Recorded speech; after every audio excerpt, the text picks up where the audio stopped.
سورہ المجادلہ رکوع نمبر 3 تلاوت.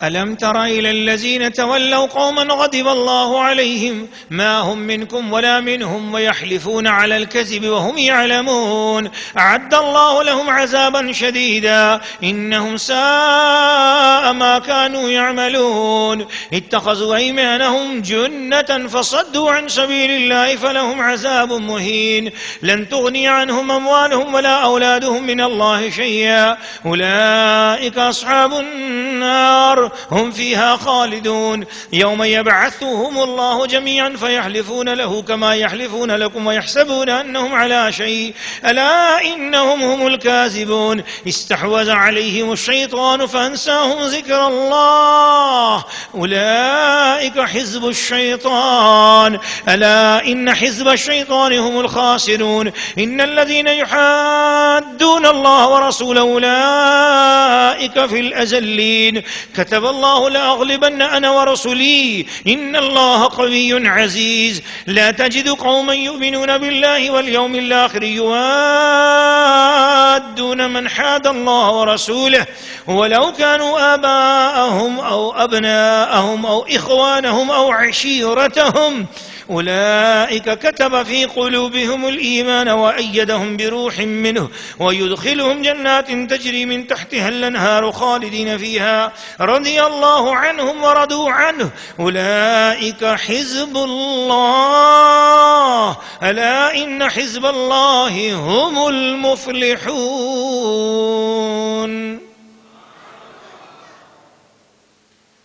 سورہ المجادلہ رکوع نمبر 3 ترجمہ کنز الایمان. کیا تم نے انہیں نہ دیکھا جو ایسوں کے دوست ہوئے جن پر اللہ کا غضب ہے؟ وہ نہ تم میں سے نہ ان میں سے، وہ دانستہ جھوٹی قسم کھاتے ہیں. اللہ نے ان کے لیے سخت عذاب تیار کر رکھا ہے، بے شک وہ بہت ہی برے کام کرتے ہیں. انہوں نے اپنی قسموں کو ڈھال بنا لیا ہے تو اللہ کی راہ سے روکا تو ان کے لیے خاری کا عذاب ہے. ان کے مال اور ان کی اولاد اللہ کے سامنے انہیں کچھ کام نہ دیں گے. وہ دوستی ہیں، انہیں اس میں ہمیشہ رہنا. جس دن اللہ ان سب کو اٹھائے گا تو اس کے حضور بھی ایسی ہی قسمیں کھائیں گے جیسی تمہارے سامنے کھا رہے ہیں، اور وہ یہ سمجھتے ہیں کہ انہوں نے کچھ کیا. سنتے ہو بے شک وہی جھوٹے ہیں، ان پر شیطان غالب آ گیا تو انہیں اللہ کی یاد بلا دی. وہ شیطان کے گروہ ہیں. سنتا ہے بے شک شیطان ہی کا گروہ ہار میں ہے. بے شک وہ جو اللہ اور اس کے رسول کی مخالفت کرتے ہیں وہ سب سے زیادہ ذلیلوں میں ہیں. اللہ لکھ چکا ہے کہ ضرور میں غالب آؤں گا اور میرے رسول. بے شک اللہ قوت والا عزت والا ہے. تم نہ پاؤ گے ان لوگوں کو جو یقین رکھتے ہیں اللہ اور پچھلے دن پر کہ دوستی کریں ان سے جنہوں نے اللہ اور اس کے رسول سے مخالفت کی، اگرچہ وہ ان کے باپ یا بیٹے یا بھائی یا کنبے والے ہوں. یہ ہیں جن کے دلوں میں اللہ نے ایمان نقش فرما دیا اور اپنی طرف کی روح سے ان کی مدد کی، اور انہیں باغوں میں لے جائے گا جن کے نیچے نہریں بہیں، ان میں ہمیشہ رہیں. اللہ ان سے راضی اور وہ اللہ سے راضی. یہ اللہ کی جماعت ہے. سنتا ہے اللہ ہی کی جماعت کامیاب ہے. سورہ المجادلہ رکوع نمبر 3 تفسیر.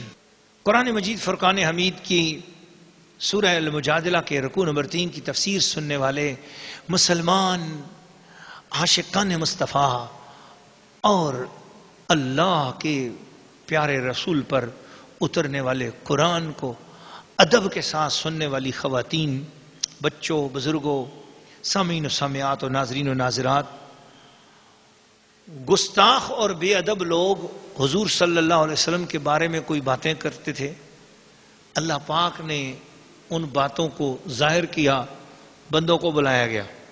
تم نے ایسی باتیں کی ہیں؟ قسمیں اٹھا گئے، نہیں جی ہم نے ایسی باتیں نہیں کی. جھوٹی قسمیں.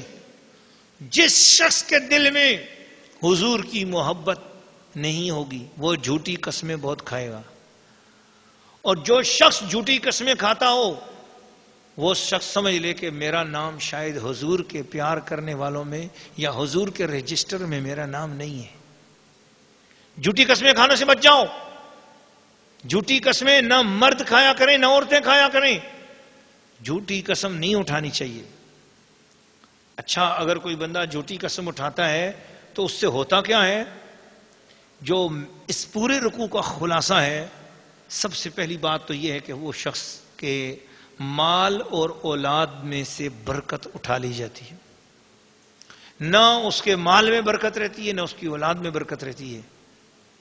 اور اولئک فی الاذلین، وہ ذلیل ہو جاتا ہے، اس کی عزت ختم ہو جاتی ہے، اس پر اعتبار اٹھ جاتا ہے، معاشرے میں وہ ناقابل اعتبار بندہ ہو جاتا ہے.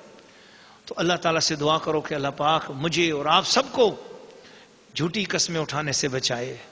اللہ کریم ہم سب کو ایسی باتوں سے بچائے کہ ہمیں قسم اٹھا کر کسی کو یقین دلانا پڑے. ایک بزرگ ہیں، مجھے ان کا واقعہ یاد آتا ہے اس موضوع پہ.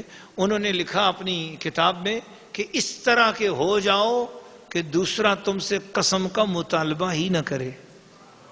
تمہاری بات جو منہ سے نکلے وہ کہے کہ ہاں انہوں نے جو کچھ کہا ٹھیک ہی کہا ہے، سچی کہا ہے.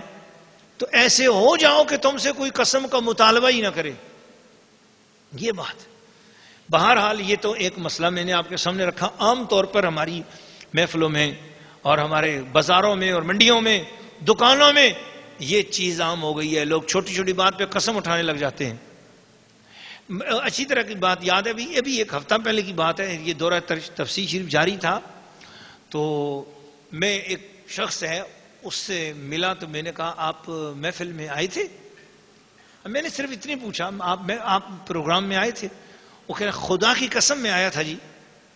میرا ایک دم میری طبیعت خراب ہو گئی، میرے مزاج پر جو ہے نا مجھے اس کی بات بڑی گراں گزری.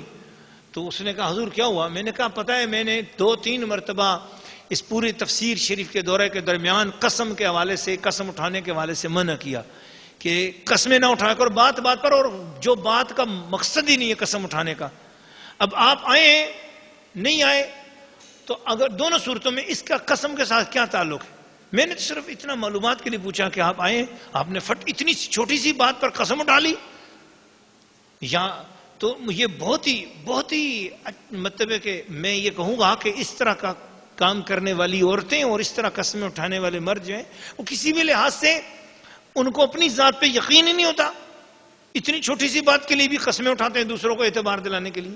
تو وہ جو اپنی ذات سے بے یقین ہوتا ہے تو خود بخود اس کے مال میں بھی برکت نہیں رہتی، اولاد میں بھی برکت نہیں رہتی، اس کے ہر معاملے کے اندر جو ہے نا پریشانی آ جاتی ہے. اس لیے قسم اٹھانے سے میری بہنوں بچیوں آپ بھی سن رہی ہو، قسم اٹھانے سے بچ جاؤ.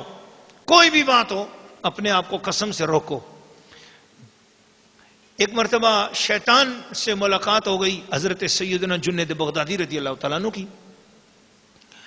میں نے پڑھا ہے غالباً یہ مولانا رحمت اللہ سبحانی کی جو کتاب مخزن اخلاق ہے اس میں بھی شاید یہ بات ہو، لیکن حضرت مولانا ابو نور محمد بشیر کوٹلی لوہارا والے جو ہیں انہوں نے ایک کتاب لکھی ہے شیطان کی ایک آیات، اس میں یہ ہے. تو آپ نے اس سے پوچھا کہ تو یہ بتا تو لوگوں کے مال میں اور اولاد میں اور گھروں میں نحوست کیسے لاتا ہے؟ کون سا کام لوگ کرتے ہیں تیرے کہنے پر کہ ان کے ہر کام میں نحوست اور بے برکتی اور گھر میں بے رونقی اور گھر میں رہ کر بھی گھر میں دل نہ لگے اور ٹینشنیں اور طبیعت خراب رہتی ہے؟ وہ ایسی کیا بات تو کرتا ہے؟ اس نے کہا 2 ہی کام کرتا ہوں. ایک جو کھانا کھاتے ہوئے کوئی چیز گر جائے تو میں کہتا ہوں کہ اس کے ساتھ بیماری لگ گئی ہے، اس کو نہیں اٹھاؤ، اس کو نہیں اٹھاؤ، اس کو پھینک دو. حالانکہ وہی نوالا برکت والا ہوتا ہے. میں اصل میں نہیں چاہتا کہ ایمان والے کے پیٹ میں برکت جائے، تو میں ہاتھ مار کر گرا دیتا ہوں اور وہ نہیں اٹھاتا کہ بھی اس کے ساتھ جراثیم لگ گئے ہیں یا اس کے ساتھ کوئی بیماری لگ گئی. نہیں، اس کو اٹھا کے صاف کر کے کھا لے تو اس کے پیٹ میں نور چلا جائے گا. تو اس لیے گھروں میں آج کل یہ وبا عام ہو گئی ہے کہ بالکل نیچے گری ہوئی چیز جو ہے نا اس کو نہ اٹھاتے ہیں، نہ ادب کرتے ہیں، نہ کھاتے ہیں. تو یہ بہت بری بات ہے، ایسا بھی نہیں. دوسرا کبھی کسی کے اسی سے ریلیٹڈ مجھے ایک مسئلہ یاد آ گیا تو وہ میں سنا رہا ہوں، پھر میں حضرت جنید والی بات کی طرف آ جاؤں گا کہ لوگوں سے بعض اوقات جیب سے پیسے نکالتے ہیں نا، جیب سے دکاندار کو دینے لگے یا کہیں کبھی ایسے ہوتا ہے نیچے نوٹ گر جاتا ہے، کوئی نیچے گر جاتا ہے، اٹھا کر ایک دم جیب میں ڈال دیتے ہیں یا سکہ گر جاتا ہے، اس سکے کو اٹھا کر تو یا تو ایسے پھینک دیتے ہیں، یا پھر بھی بہرحال سکہ اٹھاتے ہیں، اٹھا کر تو جو ہے نا اس سکے کو جیب میں رکھ لیتے ہیں۔ فقہائے کرام نے تو نہیں، لیکن صوفیاء کرام نے اور بزرگان دین نے گھر میں برکت کے لیے اور پیسے میں برکت کے لیے یہ نسخہ بتایا، اور یہ میں آپ کو بتا رہا ہوں، خواتین بھی سن لیں، مرد بھی سن لیں، اور دنیا بھر کے مسلمان سن رہے ہیں۔ جب بھی آپ کے ہاتھ سے کسی بھی ملک کی کرنسی ہو، کسی بھی ملک کا کوئی پیسہ ہو، کوئی چیز ہو، گرے تو وہ شیطان گراتا ہے۔ اب وہ رزق ہے، حلال رزق ہے، اور اللہ نے آپ کو دیا، اس کی برکت سے اللہ جانے آپ اس سے کیا قرآن کیا ہدیہ کرانے لگے تھے، کوئی نیک کام لینے لگے تھے، کوئی بھی چیز ہے جو کوئی جائز کوئی چیز لے رہے، کوئی کھانے پینے کی لے رہے، اس میں برکت تھی، وہ شیطان نے ہاتھ مارا اور نیچے گر گیا۔